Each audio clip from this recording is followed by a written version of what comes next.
안녕하세요. 브라운 성형외과에서 눈, 코 수술을 하고 있는 이우섭 원장입니다. 오늘은 쌍꺼풀 재수술에 대해서 한번 얘기해 보려고 합니다. 제 대답은요, yes or no입니다. 어이가 없네. 참 극혐인 대답이죠. 근데 사실은 그럴 수밖에 없는 게 무엇 때문에 재수술을 하려고 하는지에 따라 다르기 때문입니다. 그럼 지금부터 차근차근 설명드리도록 하겠습니다.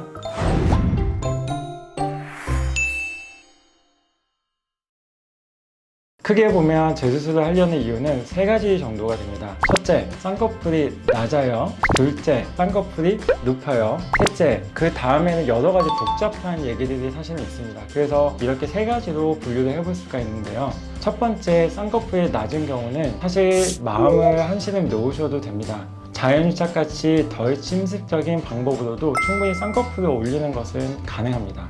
쌍꺼풀이 높은 경우에는 사실 좀 더 자세한 진료가 필요한데요. 기준은 다른 거 없습니다. 기존 쌍꺼풀이 풀렸다면 자연유착이나 매몰같이 좀 더 비침습적인 수술로도 가능하지만 양쪽 다 쌍꺼풀이 풀린 경우가 흔치 않으므로 이제 진짜 절개를 해야 되는 경우가 생깁니다. 그렇다면 여기에서 쌍꺼풀이 풀렸는지 안 풀렸는지 어떻게 알 수 있냐라는 의문이 드실 텐데요. 사실 원리는 간단합니다. 낮은 라인으로 인위적으로 간단하게 한번 쌍꺼풀을 만들어 봐서 잘 유지가 되면은 사실은 풀렸다고 보시는 게 맞고요. 아니면은 이전의 쌍꺼풀이 유지가 되고 있기 때문에 여러 가지 쌍꺼풀이 생길 수 있는 위험도가 생기는 것입니다. 그래서 절개를 해야 되는 건데요. 아무래도 이 부분에 대해서는 실제 병원에 방문하셔서 진료실에서 상담 시에 저와 함께 확인을 해보시는 것이 더 좋을 것입니다.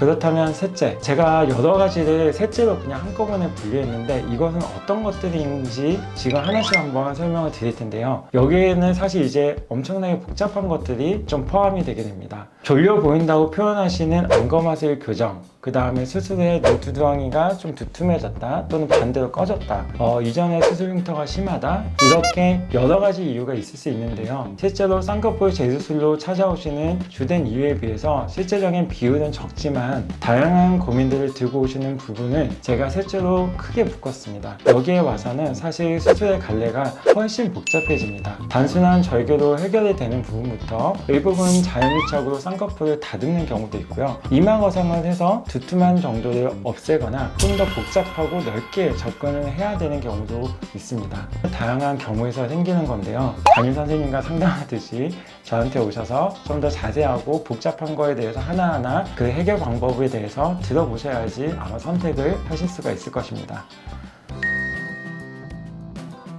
이전에 비슷한 내용으로 유튜브에서 한번 다룬 적이 있는데요. 대부분의 쌍꺼풀은 시간이 지나면 떨어지는 쪽으로 많이 진행을 하기 때문에 좀 더 높고 선명한 쌍꺼풀을 원하셔서 재수술을 고민하시는 경우가 많기 때문에 실제적으로 쌍꺼풀을 높이려고 하는 재수술의 비율이 사실은 더 많습니다. 재수술이 어렵냐고 물어보면은 어떤 수술을 어떤 것들을 해결하기 위해서 하는가에 따라서 사실은 난이도는 천차만별입니다. 아까 말씀드린 것처럼 쌍꺼풀이 낮아진 것 같아요, 높여주세요 그러면은 간단하게 높이는 것이 충분히 가능하지만은 반대로 낮춰주세요. 그러나 이전의 흉터들, 이전에 유착이 그대로 남아 있으신 분들은 좀 더 복잡한 걸로 이전의 유착을 다 풀어줘야 되고요. 또 반대로 두툼한 눈두덩이가 고민이에요, 또는 여기가 너무 가까워졌어요, 이런 고민을 들고 오시면은 이건 눈이 아니라 사실 이마에서 해결을 해야 되기 때문에 다른 영역으로 사실 수술이 또 확장이 되게 됩니다. 그래서 단순하게 재수술이라고 생각하고 오시고 단순하게 쌍꺼풀의 디자인을 바꿔달라고, 아니면은 뭔가 느낌이 안 예쁜 것 같아서 조금 더 나아지고 싶어요 라고 오지만은 생각보다 다양한 갈래 그리고 다양한 수술을 고민해야 되는 경우가 있기 때문에 수술의 난이도는 갑자기 확 높아지는 경우도 생길 수밖에 없습니다.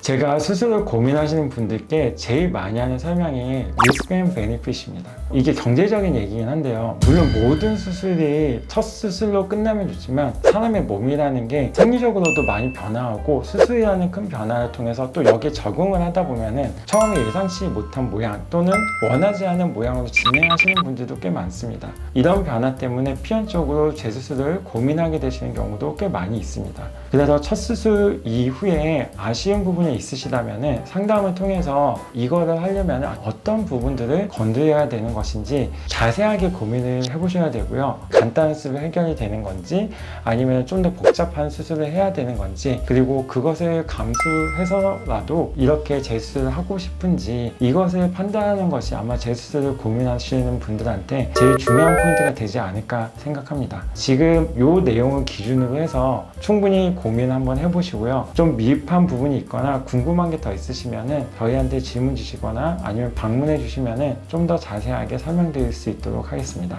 이상 분한성형외과 이우석 원장이었습니다. 감사합니다.